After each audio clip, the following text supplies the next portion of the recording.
You check your account on a Tuesday morning. Not because you need to, because you always do. The number is the same as yesterday, and the day before, and the day before that.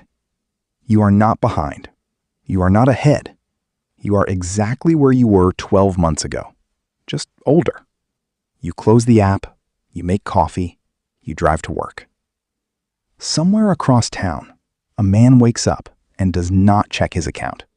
Not because he forgot, because the number stopped mattering to him 3 years ago. Same city, same Tuesday, different world. This is your life at every level of net worth. Level 1. 0. The starting line nobody talks about. You are 23. Net worth, 0. Not broke, 0. Your checking account has $400. Your savings has $200.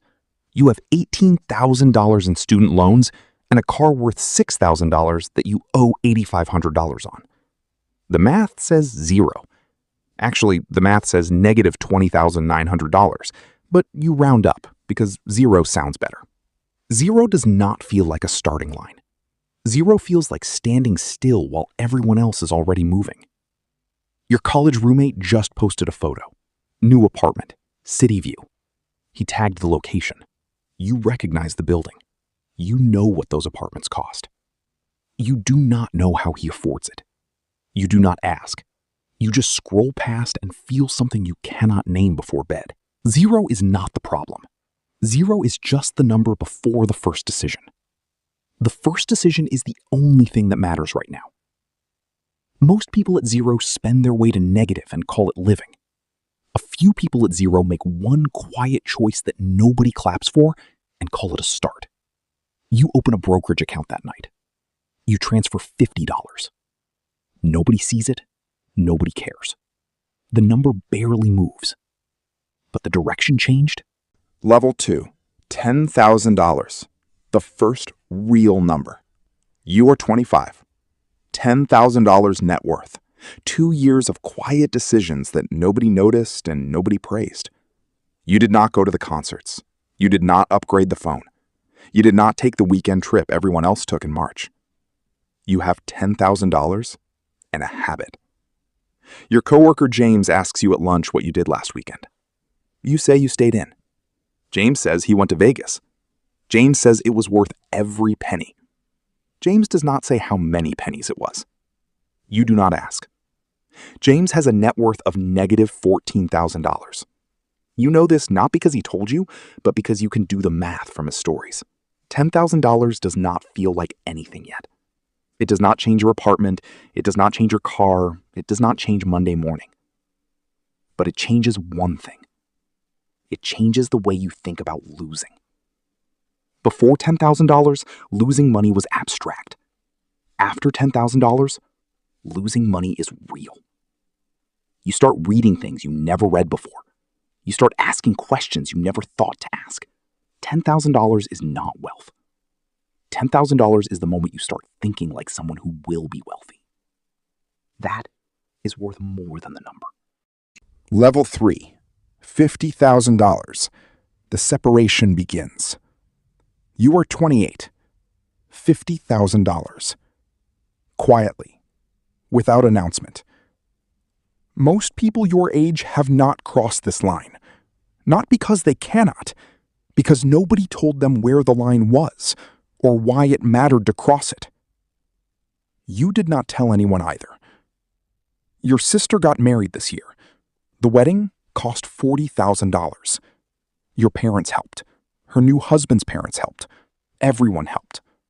The photos were beautiful. The venue was stunning. The first credit card bill arrived 3 weeks later. You gave them a gift. You hugged them. You drove home in the same car you have driven for 4 years. You did not judge. You just noticed. $50,000 is the number where the math starts to feel different. At $10,000, the growth is invisible. At $50,000, the growth starts to show up without you doing anything. A 7% year adds $3,500 without a single extra deposit. $3,500 is 2 months of groceries, a flight and a hotel, a month of car payments you no longer have to make because you paid cash. You start to feel something at $50,000 that is difficult to describe to someone who has not felt it. The future starts to feel less like a threat. Level 4, $100,000, the number that changes the math. You are 31. 6 figures.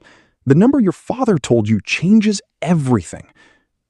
It does not change everything. Your apartment looks the same, your car looks the same, your Monday morning looks exactly the same. But the math changed. $100,000 at 7% annual growth adds $7,000 this year without a single contribution.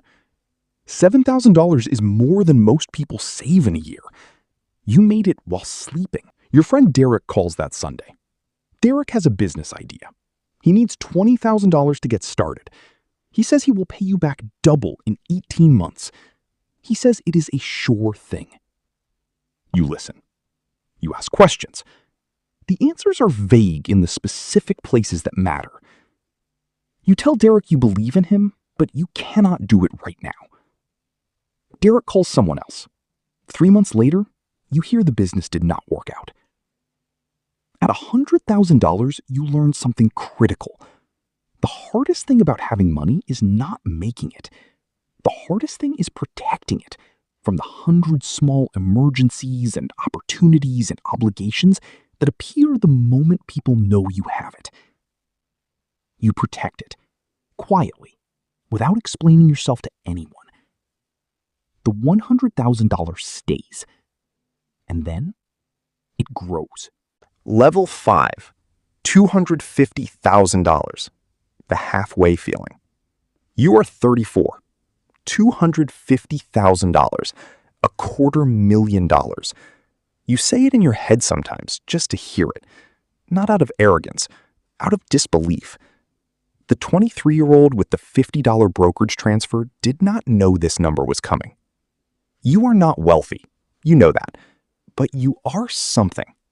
You are insulated.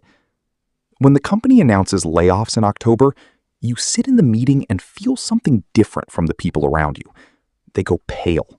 They start doing math in their heads visibly. You feel it too, but underneath the feeling is a floor. You would be okay. Not comfortable, not happy about it, but okay. That floor is worth more than the number that built it. Your cousin Marcus buys a house this year. 5 bedrooms, new construction, $680,000. He posts every room on Instagram, the kitchen, the backyard, the master closet. 6 months later, you hear through your aunt that the mortgage payment is $4,200 a month, and Marcus's wife went back to work earlier than planned. You rent your 2-bedroom apartment, $1,400 a month. The difference between $1,400 and $4,200 is $2,800 a month. That is $33,600 a year going into the market instead of a house Marcus cannot comfortably afford. You do not post about it. There is nothing to photograph. The best financial decisions almost never look like anything from the outside. Level 6, $500,000, the line nobody tells you about. You are 37, $500,000. This is the number financial planners have pointed to for 30 years, the floor, the place where the math starts to work in a direction most people never experience. $500,000 at 4% generates $20,000 a year. $20,000 is rent in most American cities, groceries, utilities, the basic shape of a life. You could stop contributing entirely and the portfolio would still grow faster than inflation in a good year. You do not stop contributing, but knowing you could changes everything about Monday morning. You walk into your performance review. Your manager talks about your trajectory, your potential, the team's goals for next quarter. He is building to something. You can feel it. He is going to ask you to take on more.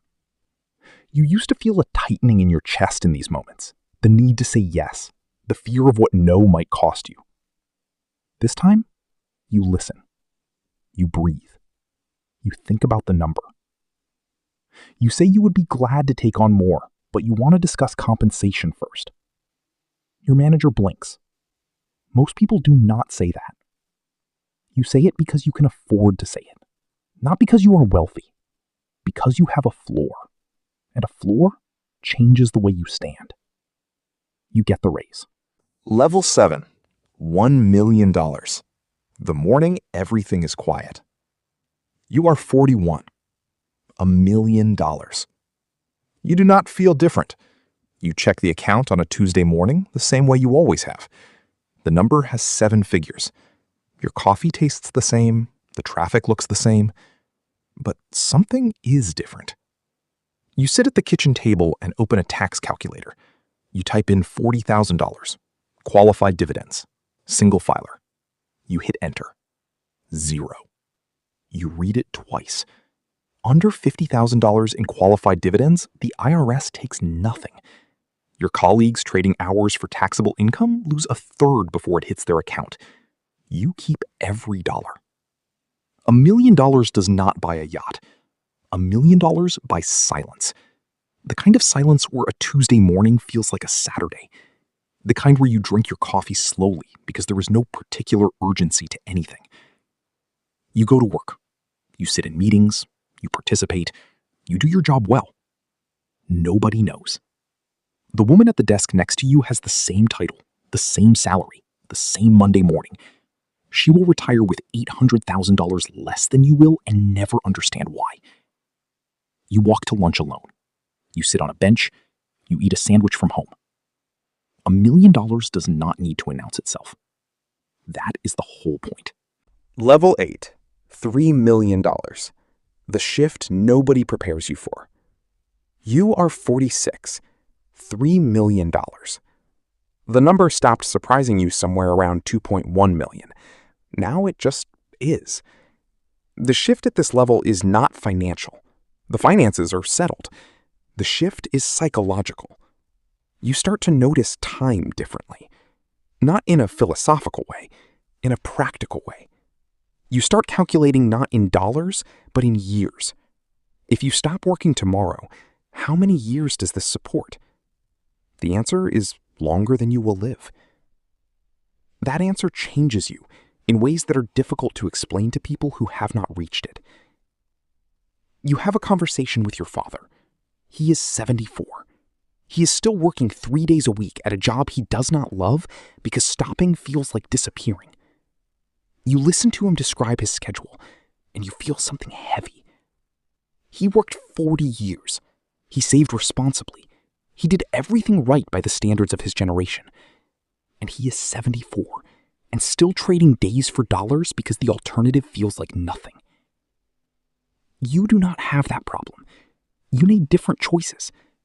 But sitting across from your father, you do not feel proud of that. You just feel the weight of time and what it costs when the math never tips in your favor. You increase your parents' monthly transfer that evening. You do not tell them why. You just change the number. $3 million does not make you better than anyone. It makes you responsible to people you love in ways you could not have been before. Level 9, $10 million. The other side of the equation. You are 52. $10 million. The word wealthy finally fits. You tried it on at $1 million. It did not fit. At $3 million, it almost fit. At $10 million, it simply is. The money is no longer the point. The money has not been the point for years. The point now is what you build with the time the money bought. You start a small foundation. Nothing dramatic, nothing with a press release. Just a structure that directs money toward financial education programs in schools that never taught it. You sit in a classroom once a year. You watch a teacher explain compound interest to 16-year-olds using the worksheet the foundation paid for. You think about the 23-year-old who transferred $50 into a brokerage account one night while no one was watching. You think about James from the office, who went to Vegas that weekend and called it worth every penny. You wonder where James is now. You do not look him up. Some things are better left as questions. At $10 million, the number is not the achievement. The number is just the evidence of 10,000 quiet decisions made over 30 years while everyone else was buying permission. The achievement is the Tuesday morning. The one where you wake up and do not check the account. Not because you forgot, because the number stopped mattering years ago.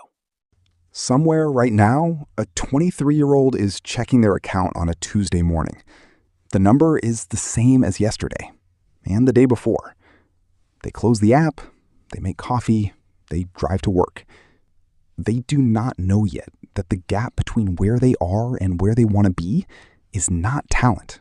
It is not luck.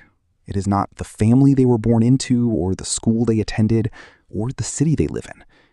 It is one decision, made quietly, repeated without ceremony, for longer than feels reasonable. The Tuesday morning on the other side of that decision exists. The only question is whether you are willing to be boring enough to get there.